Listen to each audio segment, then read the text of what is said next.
I'm 30 years old, and for most of my adult life, I believed I was building something real, something solid, with the man I loved, James. I used to think love was about showing up, about making a home feel warm, about being the steady hand someone could fall into after a hard day. I didn't know I was building everything on sand. The apartment smelled like garlic rosemary and toasted bread, the kind of scent that always made me think of safety. I'd gotten home early, lit a candle, tidied the living room, even chilled the Sauvignon Blanc he liked. It was a Tuesday, nothing special, but I'd always believed ordinary days could be made extraordinary with a little effort. James had been under pressure lately at his new job. A demanding boss, unrealistic deadlines, the constant hum of stress vibrating through him. I wanted him to walk in and feel relief, peace home. I was stirring the pasta when I heard his key turn in the lock. In here, I called. He dropped his bag by the door with a heavy thud. God, what a day. My supervisor is a demon with a clipboard. I smiled. Hopefully a well-seasoned one, I said, gesturing toward the roasted chicken. Dinner's almost ready. And I got that wine you like. He gave a tired smile, but it didn't reach his eyes. Lately, fewer things did. He slid onto a stool at the kitchen island, pulling out his phone immediately. The blue glow washed over his face, highlighting the exhaustion. This was our rhythm. I created calm. He collapsed into it. I didn't mind. Not then. As we ate, he vented about work. I listened. I told him about the new team software I was learning. He half listened. It was familiar, comforting, the way small routines become their own kind of language between two people. And then his phone buzzed, then buzzed again and again. Rapid fire. I glanced over the rim of my glass. Popular tonight? He didn't look up. Group chat from work, chaos as usual. But a few minutes later, a different tone chimed, a melodic triplet I hadn't heard before. A notification banner slid across the screen. I wasn't snooping. I didn't even shift my eyes deliberately. They just drifted the way anyone's would when a bright screen lights up in the corner of their vision. Hinge. Jenna. So when do I get to see that smile in person? My fork froze midair. The sound around me sharpened the scrape of metal against ceramic, the faint hum of the refrigerator, my own quiet inhale. I set my fork down. James. He looked up, eyebrows raised in mild irritation. Not guilt. Never guilt. What I reached over and tapped the screen lightly with one finger. What's this? He followed my gesture. For a second, surprise flickered across his face. Then it was gone, replaced by something colder annoyance. Oh my God, Wendy! He sighed, grabbing the phone. Can you not be weird? Don't read my notifications. I didn't have to read it, I said quietly. It was right there on Hinge, James. Hinge! The app name tasted poisonous. He clicked his tongue as if I were being dramatic. You're blowing this out of proportion. My chest tightened. Since when are you on dating apps? Another sigh, long, performative, dripping with irritation. He set the phone down, but made no attempt to explain himself. He simply stared at me, with a look that said this conversation was an inconvenience. The cozy bubble of our evening shriveled. The warmth evaporated. I thought we were exclusive, I said, my voice barely above a whisper. I'm not talking to anyone else. He laughed.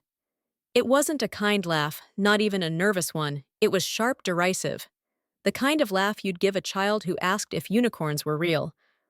Well, that's your choice, he said, shrugging.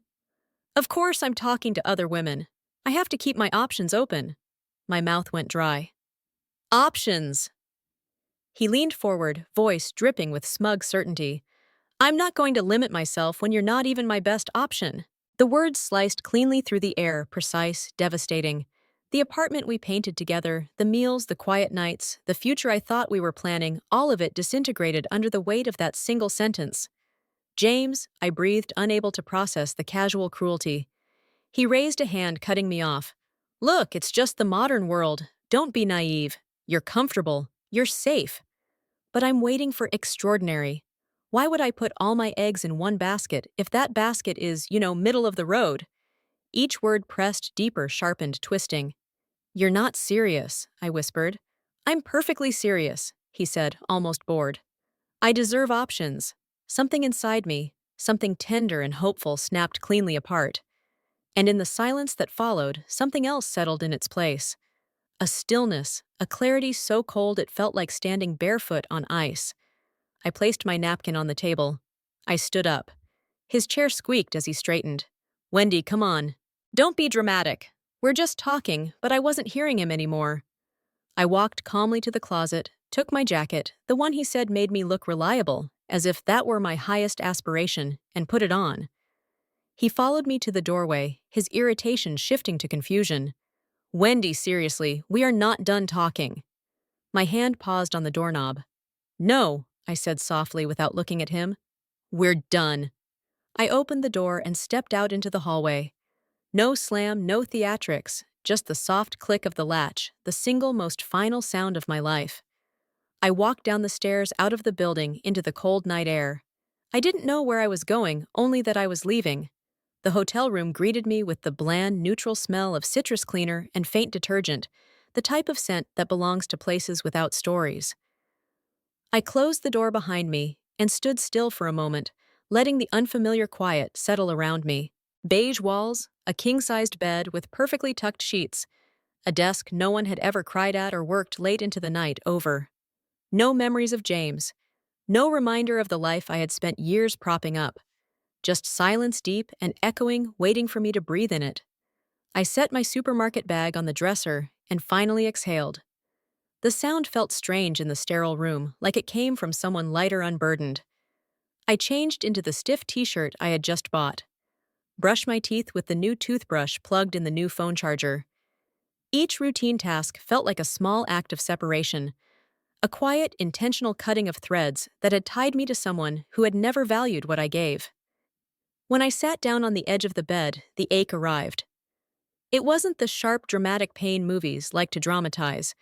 It was deeper, almost physical, the ache of something dissolving from the inside out. It wasn't grief over losing James. It was grief over the version of myself who had believed in him, depended on him, fought for a future he treated like a placeholder. I didn't cry. Instead, I picked up my phone and opened my banking app. The joint savings account labeled Future looked obscene, now a financial monument to a life that had never truly existed. Without hesitation, I transferred exactly half into my personal account. It wasn't revenge. It wasn't pettiness. It was mathematical fair neutral and strangely liberating. Then I blocked James's number, blocked him on social media, and watched the screen return to its quiet blank state. Each deleted connection felt like clearing space in a house I had finally decided to renovate. I slept in the center of the king-size bed that night. The silence wasn't lonely. It was spacious. It felt like realizing you'd been clenching your jaw for years and finally letting it loosen. 14 days passed this way. During that time, I found a furnished studio on the opposite side of the city. It sat above a small bakery that smelled like cinnamon every morning and next to an alley where delivery trucks rattled at dawn. The apartment itself was simple white walls, mismatched furniture, a small window facing a brick wall. To anyone else, it would have felt cramped. To me, it felt like oxygen. I coordinated the retrieval of my suitcases from the old apartment during a weekday afternoon when I knew James would be at work. I walked through the apartment we once called ours without hesitation, past the kitchen where he'd blindly dismantled our relationship, past the walls we'd painted together. That space no longer belonged to me, and I no longer belonged to it. I packed my belongings quickly and left without looking back. In my new studio, I unpacked my survival kit from the first night items that had once symbolized collapse, now representing transition. My routines rebuilt themselves in gentle, steady rhythms.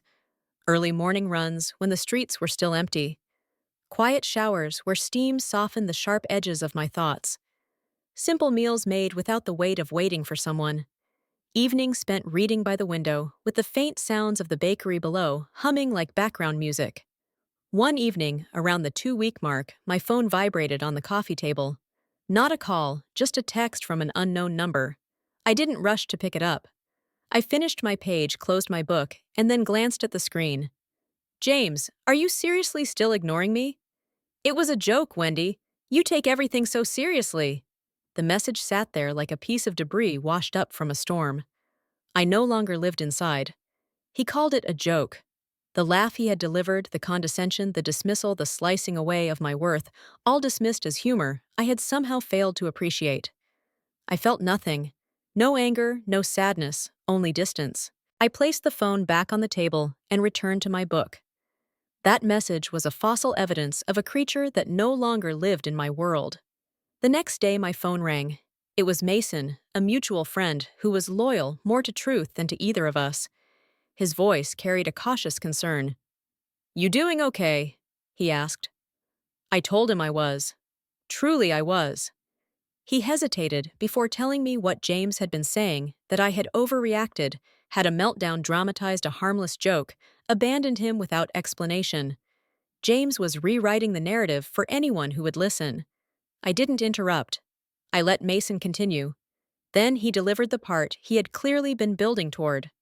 "Well, it's not going well for him," Mason said quietly. "He got fired." He explained that James had tanked a major client presentation, unprepared, rattled, overwhelmed by questions, spiraling into panic. His boss had called it a fundamental lack of diligence. As Mason spoke, memories surfaced, nights spent helping James revise slide decks, proofread reports, prepare answers, calm his nerves. I had been the invisible infrastructure behind his confidence. Without me, his foundation cracked instantly. Mason continued. He told me not having your support messed him up, that he didn't have his usual safety net." I let the words settle. For the first time, James understood I had never been ordinary. I had been essential. But that realization was his lesson, not my burden. Not long after that conversation, the messages began again, from yet another new number. "Wendy. I'm sorry. It was a stupid thing to say. I was stressed. You've always been my best option. I was just scared." The shift in tone was so predictable, it almost felt scripted. Apologies without accountability, regret without recognition. He wasn't sorry for what he'd done. He was sorry for the consequences that had landed on him. I didn't respond. "The next evening, Wendy, they fired me. I can't pay rent. I need you, please." Those 3 sentences revealed everything. He didn't miss me. He missed what I did for him.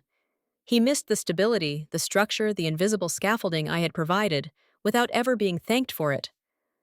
James wasn't reaching out because he loved me. He was reaching out because his life functioned better when I was holding it together for him. I read the message while tying my running shoes. I finished the knot, slipped the loop under, tightened it, and stood. Then I went for my run without replying, without hesitation, without even a flicker of temptation. His collapse was his own. His desperation was not my responsibility, and the middle-of-the-road basket he dismissed so casually had simply rolled itself out of his reach, quietly and permanently.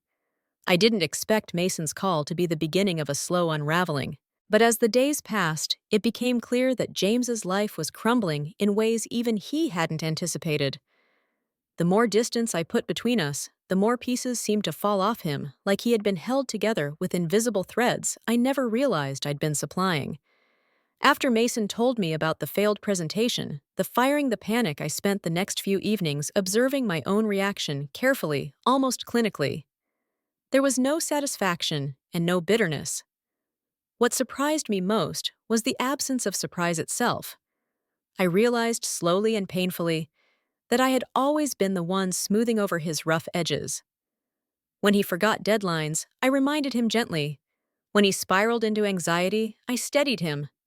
When he doubted himself, I prepared him for his meetings, walked him through potential pitfalls, and offered him confidence he never cultivated on his own. Without me, his carefully presented competence had nothing underneath it, and now the facade was collapsing. A week after Mason's call, the messages changed again. They came in waves like storms that never learned when to stop. First, James tried to minimize what he'd done, still holding on to the narrative that everything was a misunderstanding. When that angle didn't get the reaction he wanted, he shifted into sentimentality, sending long paragraphs about memories, nights we cooked dinner together, the trips we'd taken, the future plans he claimed he still wanted. He wrote as if nostalgia alone could glue a shattered foundation back together. When he got no reply, his tone hardened. He accused me of being heartless, dramatic, immature.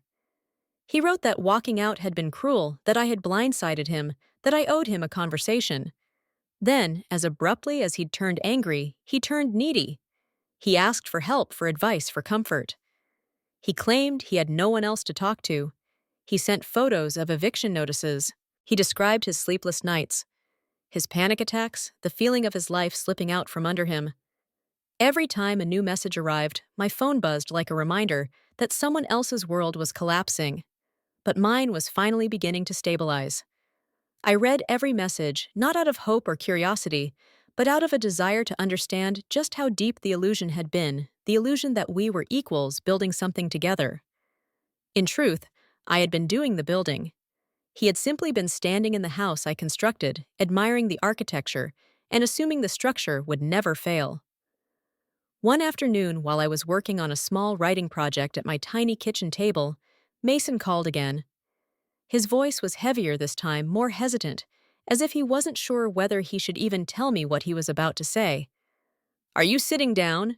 he asked. I almost smiled at the predictability of the question. "I am."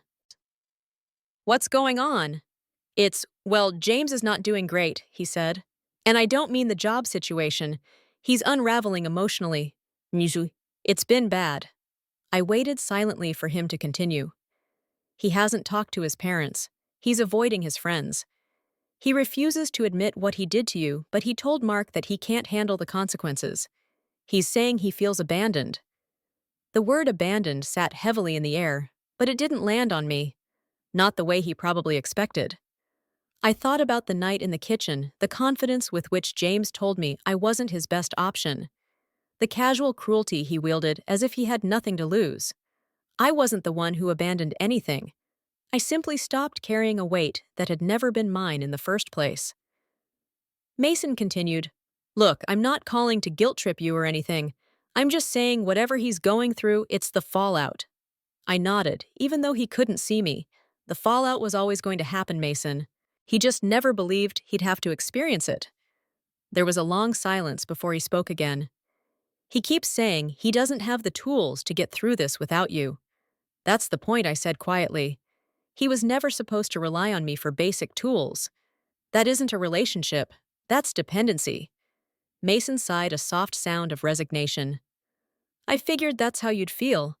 Just wanted you to know."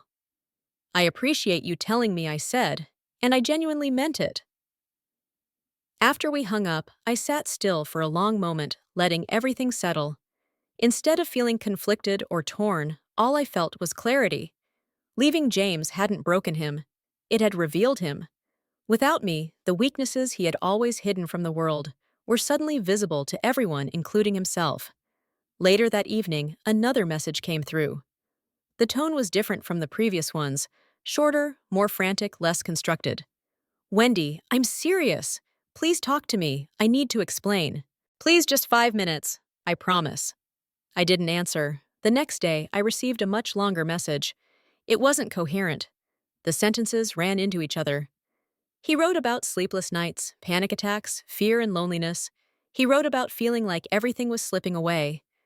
He wrote that no one had his back anymore. He wrote that I had been his stability.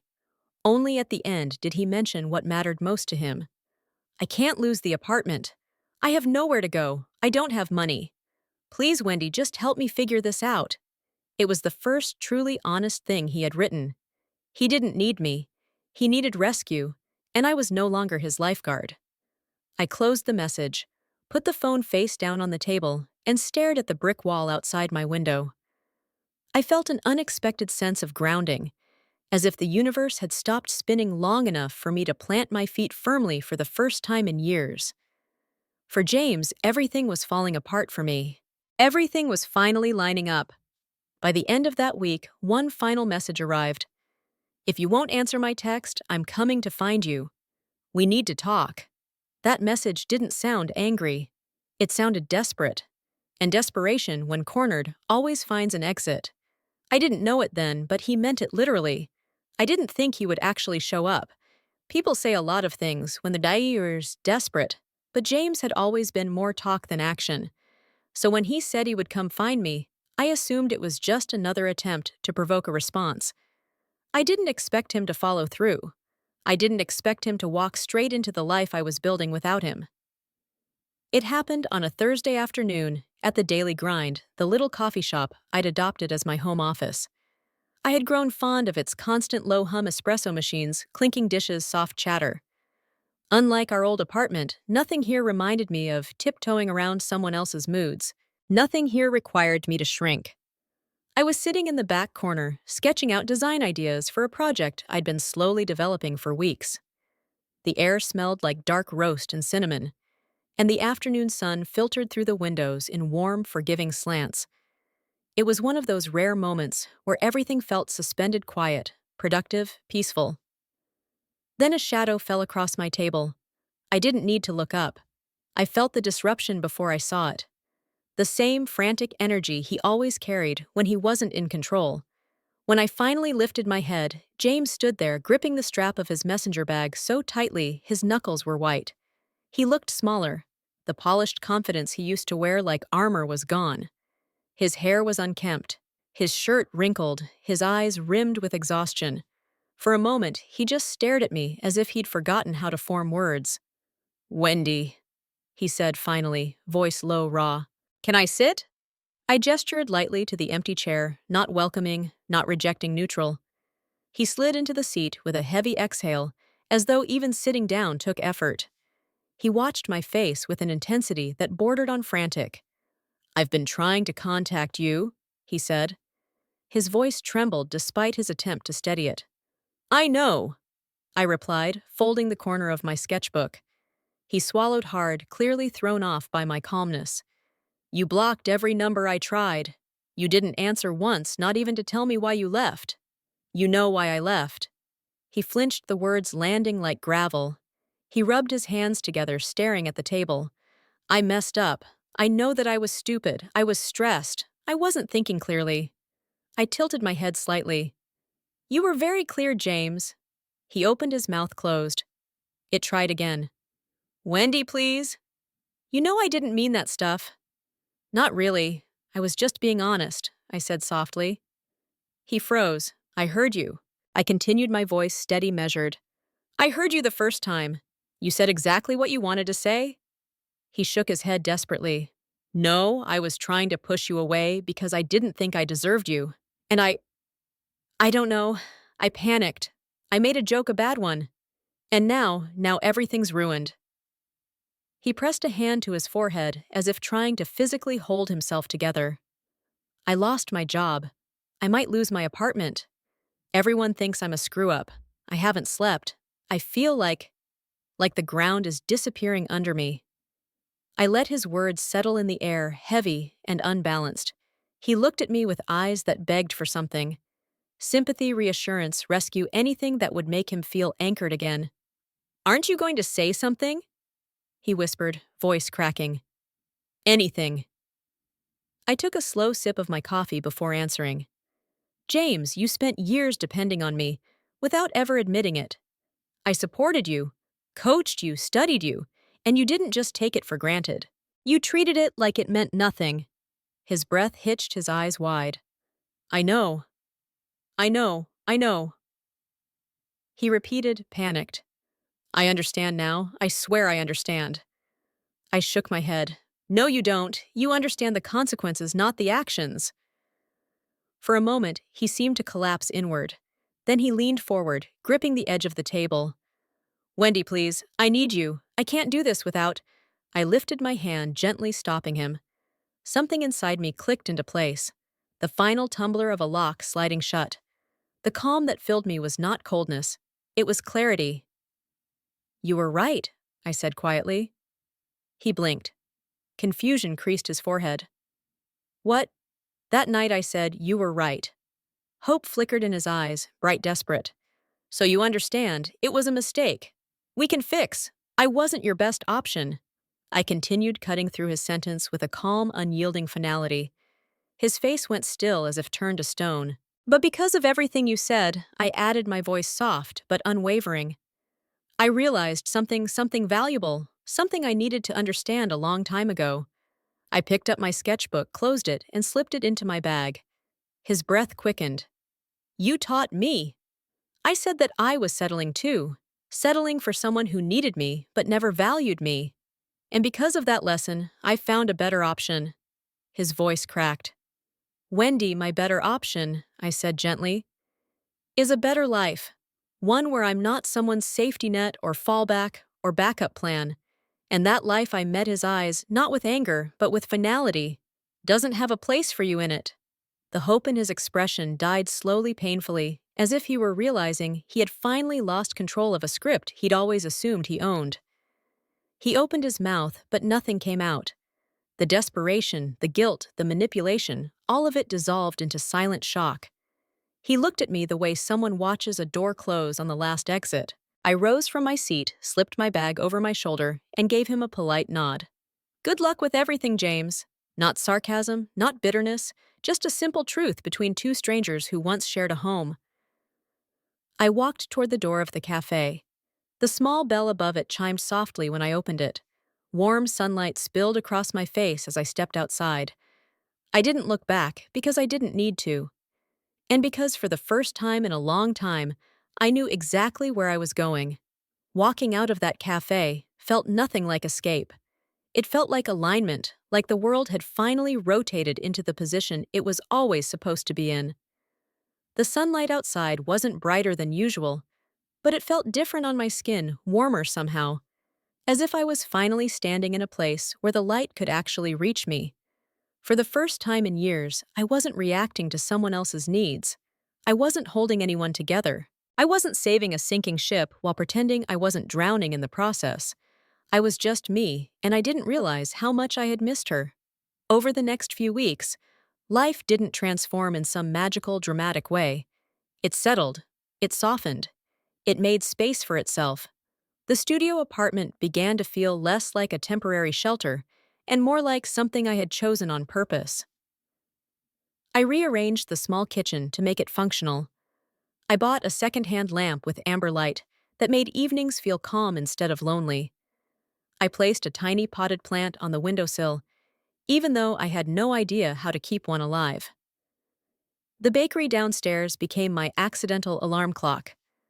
The sound of delivery trucks at sunrise meant it was time for my morning jog. My days took on a steady, satisfying rhythm. I woke early, ran until my thoughts turned smooth, showered in silence, made breakfast for myself without waiting for someone else's appetite, and spent my afternoons working on projects I had neglected for years. One of them was a long-abandoned interest in woodworking that I had always been too busy to pursue. Busy supporting James, busy fixing his mistakes, busy pretending I didn't mind being the one holding everything up. But life in the studio was quiet enough to hear myself think, quiet enough to hear what I wanted for once. I started sketching designs again, sometimes for hours without noticing the time. The corner of the room filled with little pieces of my curiosity. A new set of pencils, a cheap but reliable carving tool. Stacks of sketches waiting to become something more. I didn't know where any of it was leading, but the not knowing was strangely comforting. It meant possibility. What surprised me most was how little James occupied my thoughts. Not in avoidance and not in longing. He simply wasn't part of the internal conversation anymore. My mind had stopped reaching toward him the way a habit does when it hasn't realized it's no longer needed. The silence he used to take up inside me was reclaimed by stillness, peace, and a growing sense of self-reliance that felt like strength rather than solitude. People talk about closure as if it's something another person gives you. But I learned that real closure is a decision, not a conversation. It's choosing to stop reopening a wound and letting it scar instead. It's choosing yourself in a way you didn't know you were allowed to.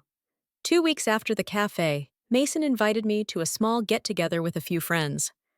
I hesitated at first, not because I wasn't ready to be social, but because I was worried people would ask about James. I didn't want to be the center of a pity circle, and I didn't want anyone rewriting the story for me. But Mason assured me it would be small and relaxed, so I went.